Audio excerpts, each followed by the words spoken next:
Assalamualaikum warahmatullahi wabarakatuh. Saya Wan Nur Diana binti Wan Ali, 17BI 01065. Saya Nur Amani Arif binti Ramli, 17BI 01066. Saya Nurina Fisa binti Habib, 17BI 01074. Dan saya Nurliana binti Muhammad Hanafiah, 17BI 01075. Dan saya Aiskani Sharifah Umairah binti Datuk Asal, 17BI 01077. InsyaAllah pada hari ini kami akan membentangkan berkaitan dengan Badan Pensijilan Halal Antarabangsa. Seperti yang semua sedia maklum, JAKIM telah mengeluarkan satu senarai Badan Pensijilan Halal Antarabangsa yang telah diiktiraf oleh JAKIM. Namun pada hari ini kami telah memilih 4 buah negara iaitu Brunei Darussalam, Indonesia, Kanada dan juga Belgium. Mengapa kami memilih 4 buah negara ini adalah yang pertama, Brunei dan juga Indonesia mempunyai populasi penduduk Islam yang ramai, manakala Belgium dan juga Kanada mempunyai penduduk Islam yang minoriti. Maka dengan itu, saya persilakan pembentang yang pertama, dia akan membentangkan berkaitan dengan Badan Pensijilan Halal Antarabangsa negara Brunei Darussalam.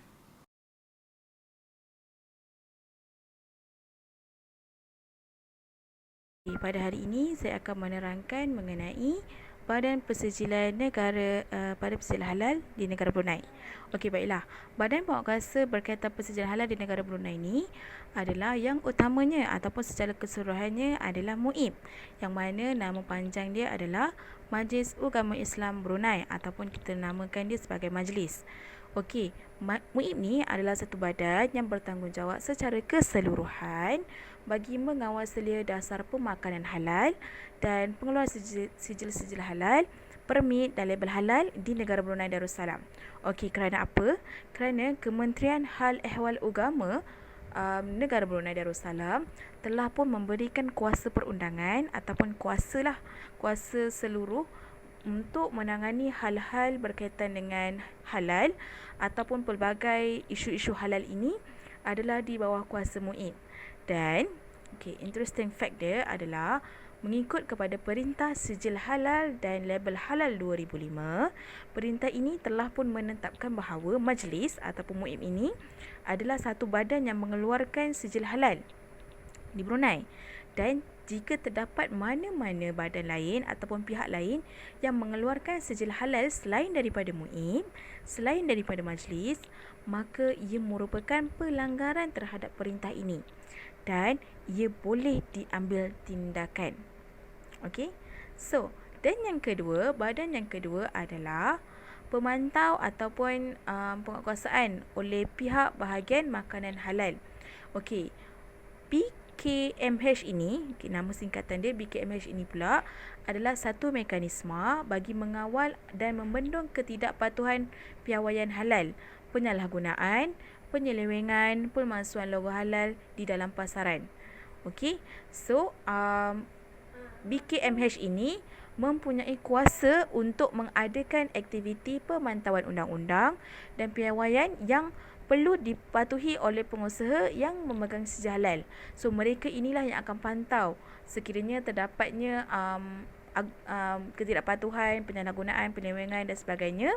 Maka mereka inilah yang akan pantau bagi mengelakkan perkara-perkara berkenaan berlaku. Dan badan yang terakhir, badan penguatkuasa yang berkaitan dengan sijil halal ini di Brunei Darussalam adalah yang terakhir adalah MABIMS ataupun nama sepenuhnya dia adalah Pertemuan Tahunan Tidak Rasmi Menteri-Menteri Agama Negara Brunei Darussalam, Republik Indonesia, Malaysia dan Republik Singapura, yang mana pertemuan ini telah terbentuk oleh suatu bentuk kesepakatan serantau yang bergerak atas dasar keagamaan bagi menjaga maslahat dan kepentingan umat Islam tanpa mencampuri hal-hal bersifat politik negara berikut, negara anggota. Okey. Jadi, ada satu kerjasama jawatan kuasa teknikal bidang khas iaitu pembangunan halal oleh MABIBS ni, yang ia merupakan sebuah kerjasama yang telah disepakati bagi mengusaha untuk meningkatkan peranan MABIBS ni dalam program pembangunan dan kemanusiaan di luar rantau MABIPS, yang mana untuk mengutuhkan imej Islam di dunia ini, mereka telah pun mewujudkan kerjasama jawatankuasa teknikal bidang khas pembangunan halal. Dan terdapatlah beberapa pelan kerjasama. Ada tak silap, ada 8 pelan tak silap. Ada 8 pelan yang mana mereka ini kerjasama untuk berkenaan dengan pembangunan halal. Jadi antara dia adalah pengiktirafan persejilan bersama. Namun begitu, pelan ini telah pun disepakati dalam mesyuarat, tapi dia tidak dimeterai lagi. Okey. So, itu untuk slide yang pertama. Seterusnya, kita beralih kepada undang-undang berkaitan persijilan halal di Brunei Darussalam. Okey, di sini kita lihat sebenarnya terdapat banyak akta yang lain yang berkaitan dengan halal. Namun jika bagi tajuk ini kita hanya memfokuskan kepada persijilan halal, maka ada 3 akta yang berkaitan dengan persijilan halal. Okey, yang pertama dia adalah Akta Daging Halal Penggal 183, yang mana akta ni adalah satu akta yang digubal bagi mengawal dan menjamin kehalalan daging-daging yang diimport dari luar negeri dengan pengiktirafan halal dari segi sembelihan dan pengendaliannya adalah menurut hukum syarak. Jadi pada Penggal 183 ini, mereka telah menetapkan bahawa perlunya dinyatakan apakah ataupun sumber manakah benda itu dan perlunya ada persijilan halal. Jadi akta ini ataupun Penggal 183 ini sangatlah penting bagi persijilan halal. Seterusnya adalah Akta Perintah Sijil Halal, yang mana ia adalah menguruskan permohonan restoran. Akta ini bagi menguruskan permohonan restoran dan permisus perniagaan. Perintah Sijil Halal telah dikuatkuasakan pada tahun 2008. Walaupun sebenarnya perintah ni melalui akta ini telah dikeluarkan pada 2005, tapi dikuatkuasakan pada 2008. Dan Kementerian Hal Ehwal Dalam Negeri telah wartakan bahawa permohonan halal perlulah dilakukan sebelum mendapatkan lesen perniagaan. So, maksud dekat sini, kita kena dapatkan sijil halal tersebut, barulah kita boleh mendapatkan lesen perniagaan. Jadi, setiap restoran ataupun permis makanan dekat Brunei wajib mohon sijil halal. Okey. Seterusnya adalah aturan-aturan daging halal, yang mana undang-undang ni, akta ni dibina dan mula berkuatkuasa Akta Daging Halal Penggal 183. Kiranya berjalannya berkuatkuasanya Akta Daging Halal Penggal 183, aturan-aturan daging halal 1999 ni juga barulah berkuatkuasa juga. Okey. Dia bukanlah sahaja mengenai peruntukan perimportan daging ke Brunei Darussalam, tapi termasuk juga penyelenggaran dan penyembelihan daging halal tempatan.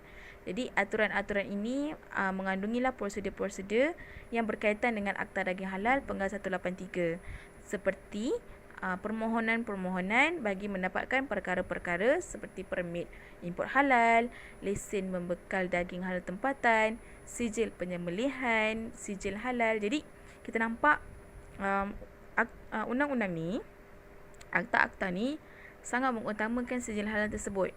Okey.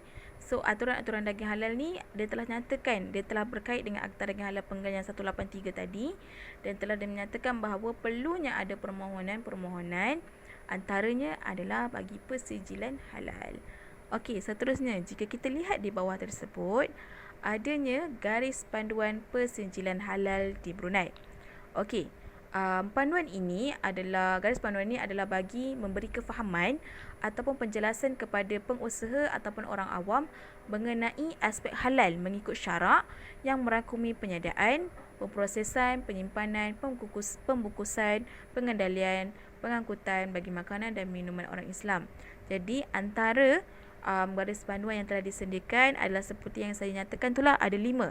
Yang pertama, garis panduan persijilan Brunei bagi persijilan halal, garis panduan persijilan Brunei bagi audit pematuhan halal, garis panduan persijilan Brunei bagi juru audit pematuhan halal, garis panduan persijilan Brunei bagi audit pemantauan halal, dan garis panduan bagi penghilangan dan pengendalian produk-produk ubat tradisional dan tambahan kesihatan halal.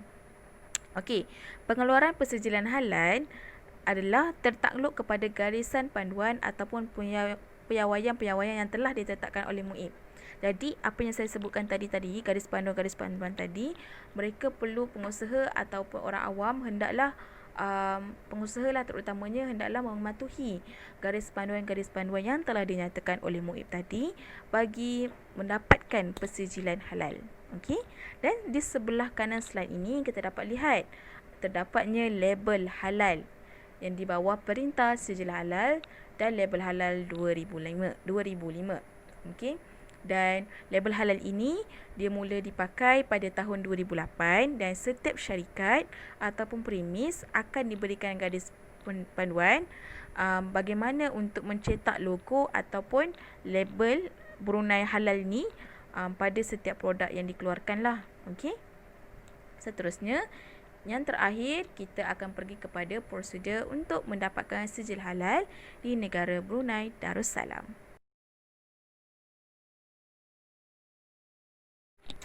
Baiklah, sekiranya kita lihat pada raja ini, yang pertama adalah permohonan syarikat yang mana pemohon ataupun pemilik premis tak semestinya beragama Islam. Namun begitu, pemilik premis perlulah memastikan ramuan yang diperlukan ataupun penyediaan dan penghasilan produk itu adalah 100% halal. Dan pemilik premis ni juga dikehendaki untuk melantik sekurang-kurangnya 2 orang penyelia daripada kalangan pekerjanya. Jadi apa yang kita dapat disimpulkan, permohonan syarikat ni yang pertama adalah tak semestinya permohonan itu adalah pemohon ataupun pengusaha itu adalah Islam, tapi dia kena pastikan makanan yang dia produce tu ataupun makanan yang disediakan itu, yang diusahakan itu adalah 100% halal. Okey, dan mereka ni wajib untuk melantik sekurang-kurangnya 2 penyelia daripada kalangan pekerjanya. Okey, kemudian setelah kepada permohonan syarikat, kita beralih kepada bahagian kawalan makanan halal oleh Jabatan Hal Ehwal Syariah. Okey, seterusnya kita akan kepada jawatan kuasa pemeriksaan sijil halal dan label halal. Okey, BKMH akan merekodkan nama setiap penyelia yang dibayar gaji oleh pemilik premis. Tapi penyelia ini dikenalah bekerjasama dengan BKMH bagi memudahkan urusan pemantauan, yang mana peranan penyelia ini sangat penting sebagai wakil rasmi BKMH. Mereka ini perlulah melaporkan sebarang ketidakpatuhan sekiranya wujud di premis tersebut. Wujud ketidakpatuhan tu mereka hendaklah melaporkan perkara-perkara tersebut. Dan permohonan sijil halal ini boleh ditolak oleh MUIB sekiranya syarat pelantikan penyelia itu tidak dipatuhi selain daripada faktor kesihatan dan kebersihan. Okey. Selepas 3 bulan permohonan dibuat, juru audit pematuhan halal akan dilantik oleh kalangan kaki tangan kerajaan di bawah garisan panduan persediaan halal dan label halal Brunei Darussalam, dan individu yang kompeten bagi teknikal dalam mengaudit prosedur dan keperluan halal ni akan secara formal dilantik oleh menteri dan diperkenankan di bawah Duli Yang Maha Mulia Sultan yang di-Pertuan Negara Brunei Darussalam sebagai pemeriksa bawah persijilan halal dan label halal 2005. Dan setiap lantikan audit ini akan diketuai oleh pegawai agama dan pegawai teknikal yang terdiri daripada pegawai makanan dan pegawai sains. Jadi jika kita lihat kepada susul galur prosedur tadi, kita dapat lihat bahagian kawalan makanan halal ini adalah dikawal selia oleh Jabatan Hal Ehwal Syariah. Maka ia adalah pegawai agama, yang mana 2 orang penyelia yang dilantik oleh premis dan diperkuat oleh MUIB ini akan membantu juru audit daripada segi pelaporan dokumen seperti lesen atau sijil-sijil lain, dan audit lapangan ke restoran ataupun premis yang perlu dijalankan bagi mengenal pasti jenis ramuan yang dikenakan. Okey, sekiranya tidak lulus selepas kepada jawatan kuasa pemeriksaan sijil halal dan label halal ni, sekiranya tak lulus, pengusaha kena mohon semula kepada step yang pertama tadi, permohonan syarikat. Jadi sekiranya lulus, kita akan step seterusnya lah pula, iaitu pemeriksaan premis makanan, ketua juru audit dan pemeriksaan makanan. Sebagaimana yang saya nyatakan tadi, penyelia-penyelia tersebut dia akan turun lapangan untuk check lah, untuk semak ke restoran atau premis sama ada diorang akan kena pastilah jenis-jenis nama makanan tersebut dan mereka inilah yang akan membantu jurang audit dari segi pelaporan dokumen seperti lesen dan sijil-sijil. Seterusnya, laporan-laporan tadi akan dibentangkan laporan pemeriksaan itu kepada MUIB. Sekiranya mendapat kelulusan oleh MUIB, maka kita akan ke step yang seterusnya pula. Okey, sekiranya pada tahap ini tidak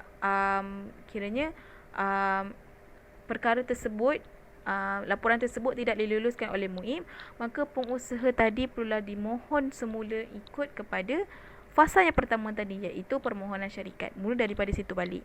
Okey, sekiranya lulus pula, kita akan kepada seterusnya lah pula, step yang seterusnya, iaitu pembayaran kepada MUIB RM30. Okey, permohonan yang diluluskan oleh majlis, oleh MUIB, akan dikenakan bayaran RM30 bagi setiap sijil halal dan RM50 bagi setiap permit halal.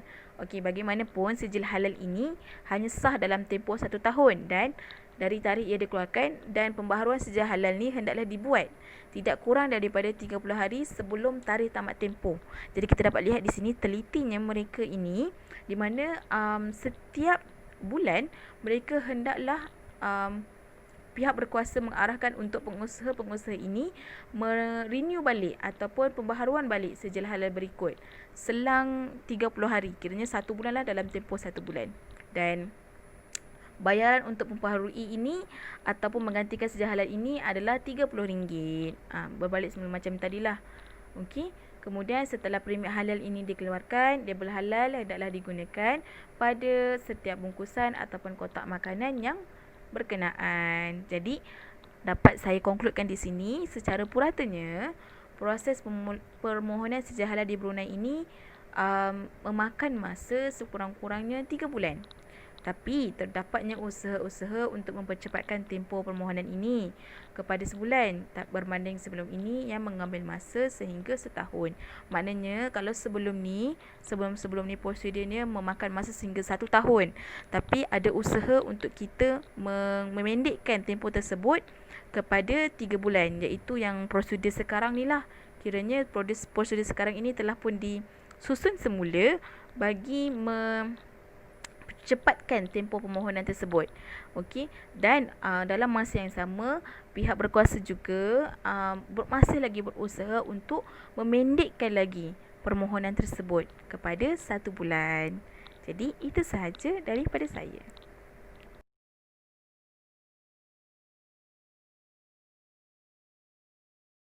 Akan sambung dengan Badan Pensijilan Halal Antarabangsa Indonesia. Sebentar tadi sahabat saya telah pun menerangkan Badan Pensijilan Halal di negara Brunei. Okay, jadi saya akan sambung dengan negara Indonesia lah. Okay. Di Indonesia, pihak berkuasa ataupun badan penguatkuasa yang bertanggungjawab bagi pensijilan halal itu adalah Lembaga Pengkajian Pangan Obat-obatan dan Kosmetika, yang mana institusi ini telah pun dibentuk ataupun telah pun ditubuh oleh Majlis Ulama Indonesia bagi menjalankan fungsi MUI bagi melindungi pengguna Islam terhadap penggunaan produk makanan, ubat-ubatan dan juga kosmetik. Okay. Pengurusi fatwa MUI juga ada menyatakan bahawa Undang-Undang Jaminan Produk Halal memberikan mandat penubuhan kepada Badan Penyelenggara Jaminan Produk Halal ataupun BPJPH untuk institusi ini mengeluarkan sijil halal. Okey, baik. Jika kita lihat pada slide yang pertama di bahagian Badan Pensijilan Halal Indonesia ini, saya telah masukkan logo halal yang terpakai di negara Indonesia, yang mana logo halal ini telah pun diiktiraf oleh Majlis Ulama Indonesia. Okay. Jika terdapat logo ini, maka sesebuah syarikat ataupun sesebuah industri lah, industri makanan, tak kira makanan, ubat-ubatan ataupun kosmetik yang telah pun ada tanda logo halal ini, maka produk ataupun syarikat tersebut telah pun mendapat pengesahan pensijilan halal bagi syarikat itulah.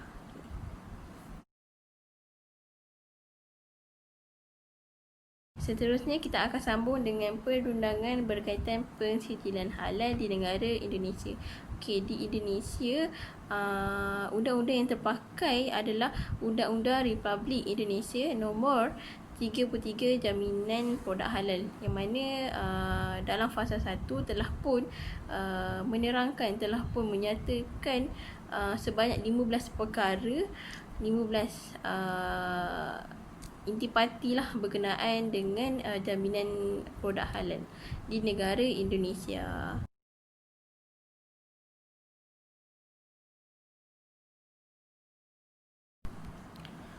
Okey, baik, seterusnya saya akan sambung dengan prosedur lah. Prosedur bagaimana syarikat di Indonesia nak dapatkan sijil halal lah.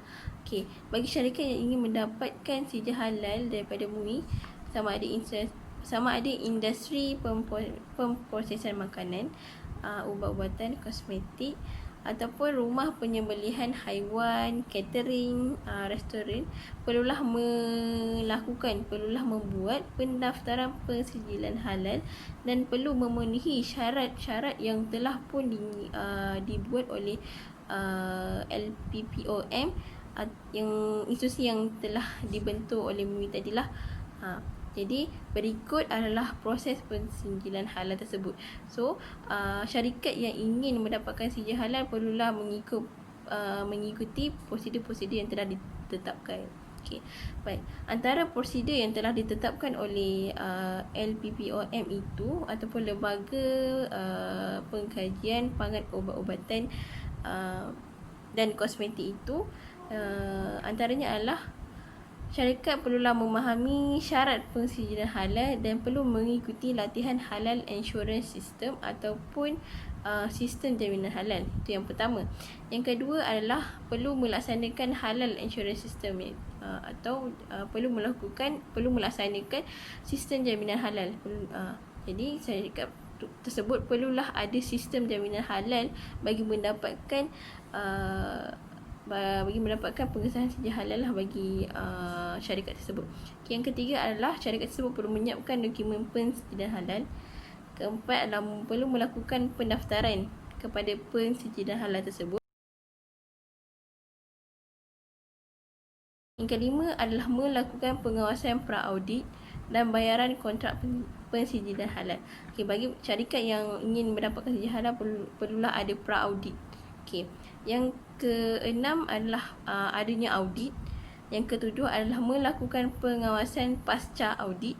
Yang terakhir adalah apabila syarikat tersebut telah melepasi kesemua prosedur yang telah ditetapkan ataupun syarat yang telah ditetapkan oleh LPPOM tersebut, maka dengan itu syarikat itu telah pun ataupun akan diberikan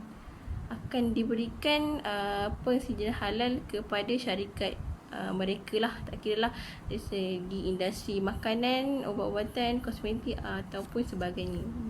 Maka dengan itu sahajalah daripada saya bagi Badan Pensijilan Halal di negara Indonesia. Sekian, terima kasih. Dan sekarang giliran saya untuk membentangkan mengenai negara Belgium.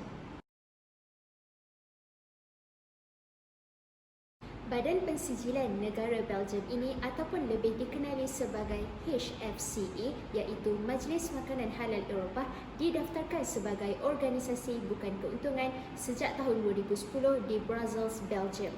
HFCE ini adalah badan pensijilan halal yang didedikasikan untuk pensijilan halal makanan, bukan makanan dan bahan lain. HFCE juga ada menyediakan pensijilan halal untuk memenuhi keperluan piawaian halal untuk rumah sembelih dan pelbagai bahan makanan dan nutraceutical serta produk. HFCE juga aktif dalam layanan masyarakat yang berkaitan dengan pendidikan halal, amal dan bantuan makanan kepada mereka yang memerlukan di negara Eropah. HFCE diakreditasi oleh Majlis Akreditasi Antarabangsa Emirates dan diiktiraf oleh ESMA, IFANSA, JAKIM, MUI dan MUIS.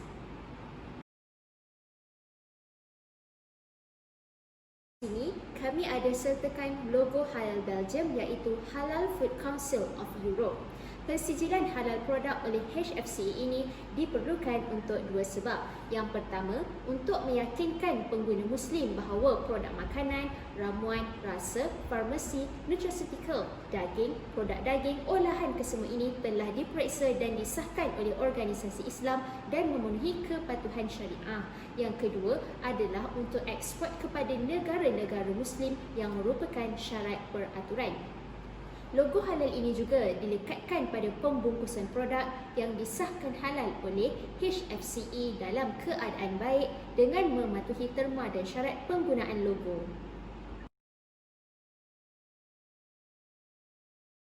Sekarang adalah berkaitan dengan halal certification process yang kami ada sertakan di dalam slide ini dan boleh dilihat oleh anda.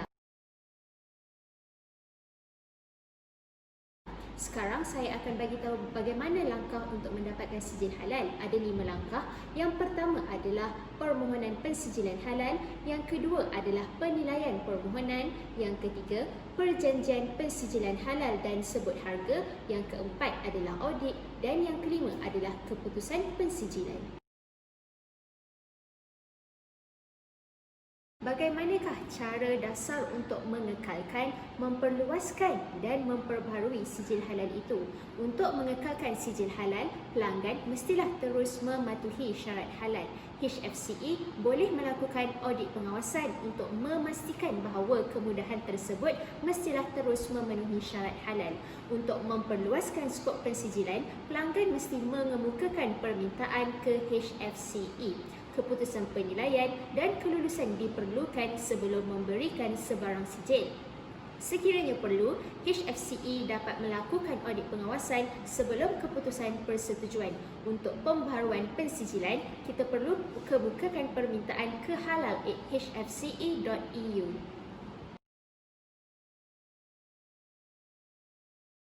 Mengenai prosedur penangguhan, penarikan, pengurangan, penyelenggaraan, pemanjangan dan pembaharuan sijil halal ini pula akan diterangkan oleh saya. Bagaimana itu? Semua masalah yang berkaitan dengan penangguhan, penarikan ataupun pengurangan ini diteliti oleh Jawatankuasa Pensijilan Halal HFCE. Jawatankuasa Pensijilan Halal HFCE bertanggungjawab untuk membuat semua keputusan yang berkaitan dengan pensijilan halal termasuklah pemberian, penyelenggaraan, pembaharuan, pemanjangan, pengurangan, penangguhan dan penarikan pensijilan halal. Pelanggan diberitahu mengenai keputusan Jawatankuasa Perakuan Halal dengan segera. Sijil yang ditangguhkan ditarik balik dan dikurangkan menjadi tidak sah mulai daripada tarikh pembaharuan. Saya akan teruskan dengan negara terakhir iaitu Kanada. Okay, di Kanada terdapat 2 badan pensijilan halal yang diiktiraf oleh JAKIM dan saya akan terangkan salah satu daripadanya.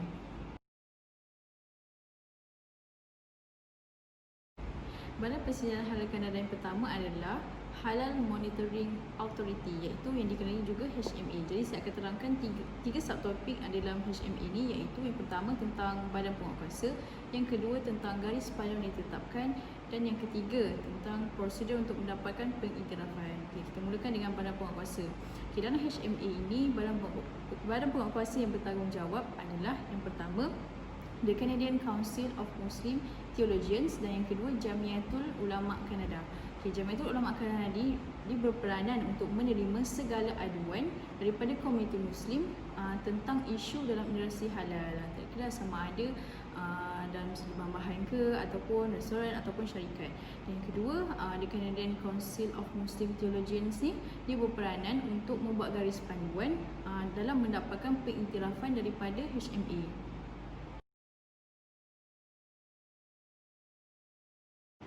Okay, seterusnya saya akan terangkan tentang garis panduan. Okay, garis panduan ni dia terbagi kepada 5 perkara, iaitu yang pertama tentang kebajikan haiwan ternakan, penyembelihan haiwan ternakan, penyembelihan haiwan ternakan, pemotongan dan pengendalian daging halal dan juga bahan-bahan. Okay, kita pergi yang pertama iaitu tentang kebajikan haiwan. Okay, dan kebajikan haiwan ni semua haiwan itu mesti diberi makan dan minum 72 jam sebelum ia disembelih. Yang kedua, semua haiwan ini mesti dilindungi daripada melihat haiwan lain disembelih. Dan yang ketiga, haiwan ini perlu dipastikan betul-betul mati, barulah dagingnya akan dilapar. So yang kedua iaitu penyembelih haiwan ternakan. Penyembelih haiwan ternakan ni dia mestilah beragama Islam, dan sekiranya perlu mereka ini akan diberikan latihan dan juga akan diiktiraf oleh pihak HMA itu sendiri. Yang ketiga iaitu penyembelihan haiwan ternakan. Haiwan disembelih ini mestilah haiwan yang halal untuk orang Islam iaitu seperti lembu, kambing, unta dan sebagainya lah. So haiwan sembelihan ni ketika disembelih dia mestilah menghadap kiblat. Sekiranya lah dia menjadi kesusahan untuk syarikat itu menyediakan premis yang tempat persembelihan yang menghadap kiblat, jadi dia dibolehkanlah untuk sembelih dengan ikut cara mereka lah. So haiwan sembelihan ni jika haiwan sembelihan itu disembelih menggunakan kaedah stunning, dibolehkan, tetapi dengan syarat dia mestilah menggunakan voltan yang sekadar untuk melemahkan haiwan tersebut, bukannya mematikan haiwan tersebut.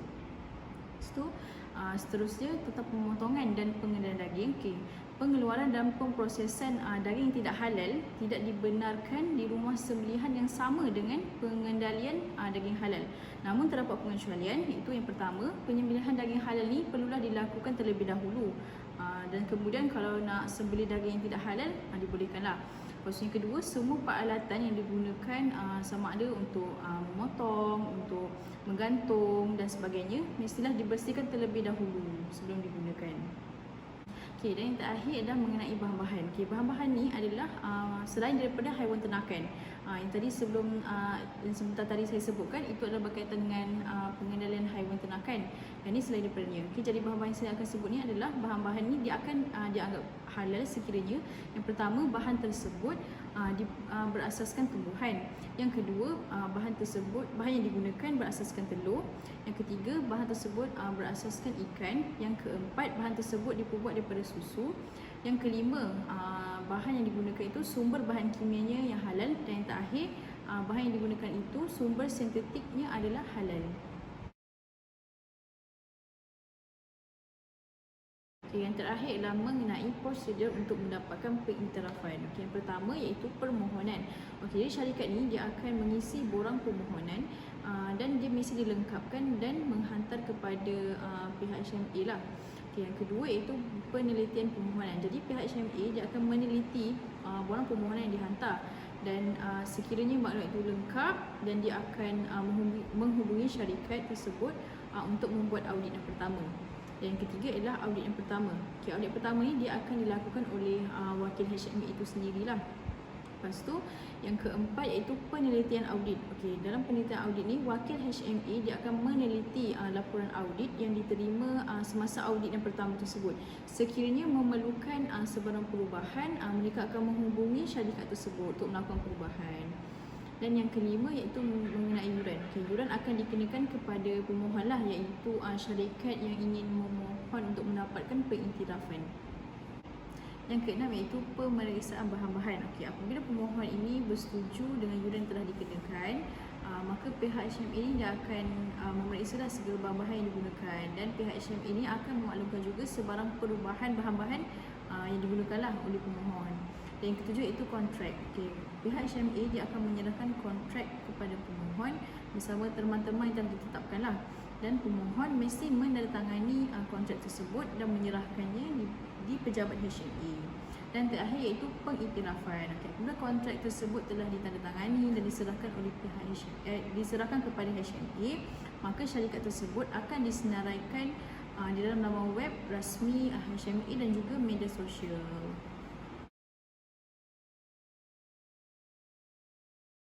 InsyaAllah saya akan teruskan dengan Badan Persijilan Halal Kanada yang diiktiraf oleh JAKIM, iaitu Halal Montreal Certification Authority HMCA.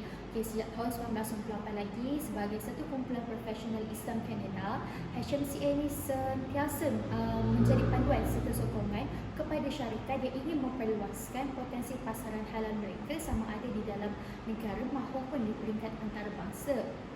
Okey, HMCA ini selama bertahun-tahun telah mengetuai pembangunan pendidikan, kesedaran, ketelusan dan perkhidmatan yang berkaitan halal kepada institusi serta syarikat milik warga Kanada dalam usaha memperluaskan lagi bahagian pasaran dan dalam memahami industri halal global itu sendiri. Namun pada tahun 2018 mereka telah mengambil satu langkah, iaitu mereka telah menjual syarikat tersebut kepada satu badan yang berpengalaman dan diiktiraf secara global dan bertauliah di seluruh dunia yang akan tapi mereka mengekalkan kedudukan pemimpin HMCA itu sendiri. Maksudnya pemilik yang berbeza namun syarikat yang masih sama, pemilik sahaja yang bertukar. Okey. Seterusnya, HMCA ini dia bergabung dengan ISA Incorporate, iaitu Islamic Services of America dalam memenuhi keperluan pelanggan. Okey, apa yang dimaksudkan dengan memenuhi keperluan pelanggan adalah pada ketika itu terdapat lambakan pelajar daripada Malaysia, Indonesia dan juga Timur Tengah yang beragama Islam di Iowa University of America. So mereka memerlukan makanan yang berstatus halal. Maka daripada situ HMCA telah bekerjasama dengan ISA untuk memastikan mereka-mereka ini mendapatkan sumber makanan yang halal mengikut ketetapan syarak. Okey, seperti yang anda lihat pada bahagian kanan slide tersebut merupakan logo HMCA.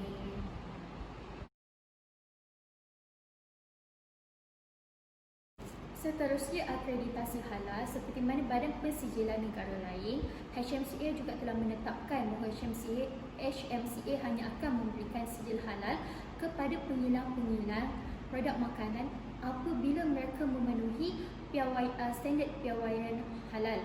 Hal ini demikian kerana untuk memastikan para pelanggan mendapatkan informasi berkaitan halal tersebut. Okey, HMCA ini mempunyai hubungan perniagaan di Amerika Syarikat, Kanada, Malaysia, Singapura, Afrika, Timur Tengah, Asia, Eropah, Filipina, Australia, New Zealand dan banyak lagi. HMCA juga merupakan ahli World Halal Food Council dan Badan Pensijilan Halal Antarabangsa yang diiktiraf oleh JAKIM, iaitu Jabatan Kemajuan Islam Malaysia, dan MUIS, Majlis Agama Islam Singapura, dan turut dikenali oleh MUA, iaitu Majlis Ulama Indonesia melalui Islamic Services of America, ISA yang telah saya sebutkan sebentar tadi.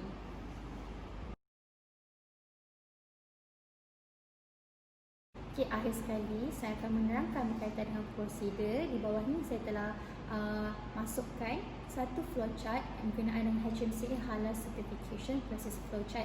Okey, yang pertama adalah initial inquiry, di mana pihak HMCA akan mendapatkan inquiry daripada potential customer, iaitu pelanggan yang berpotensi melalui panggilan telefon, email ataupun website, dan kemudian permohonan tersebut akan dinilai dan akan dihantar semula kepada pelanggan tersebut.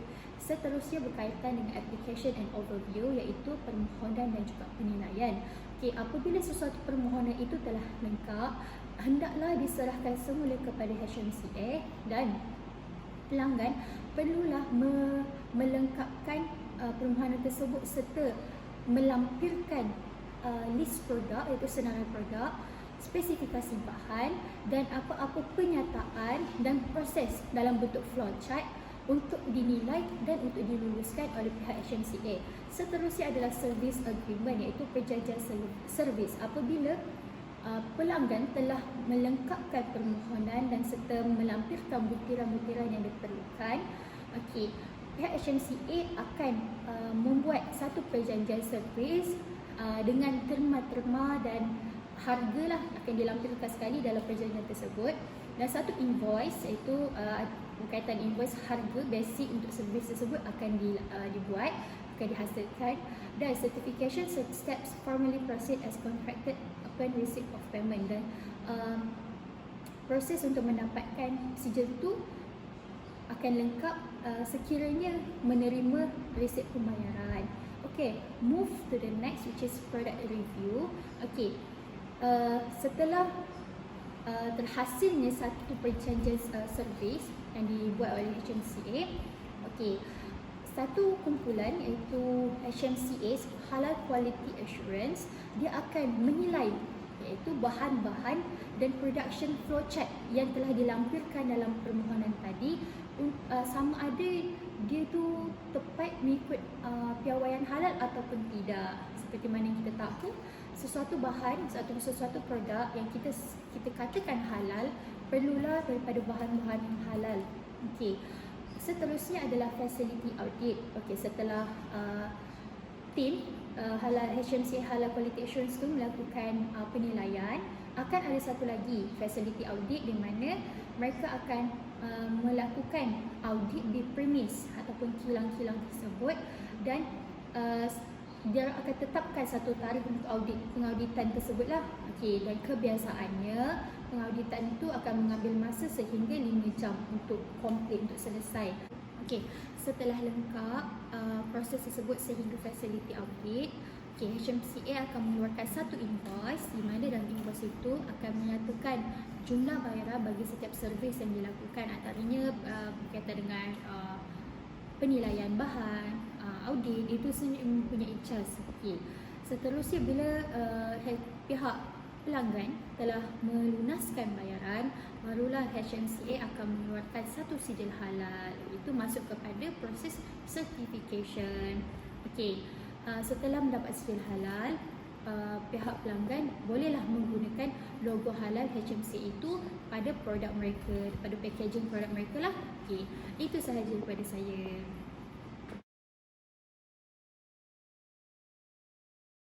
Secara kesimpulannya, setiap negara mempunyai badan organisasi yang berbeza serta garis panduan dan prosedur yang ditetapkan juga adalah berbeza.